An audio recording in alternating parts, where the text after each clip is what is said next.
love what we do. It is fantastic to be producing something that I know is sustainable and is really, good for the world, and to be doing our bit. So we've set up a system where we can capture our methane gas from our pig manure and turn it into electricity.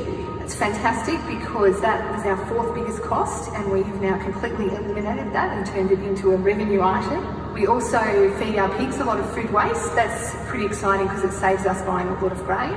Last year we used 13,500 tonnes of food waste products, so things that would have otherwise gone to landfill. We can produce a lot of pork at a very affordable price, but we can do it without a huge amount of land, using food waste, recycling our manure, even making our own electricity. So I think farms like ours are the answer to food security.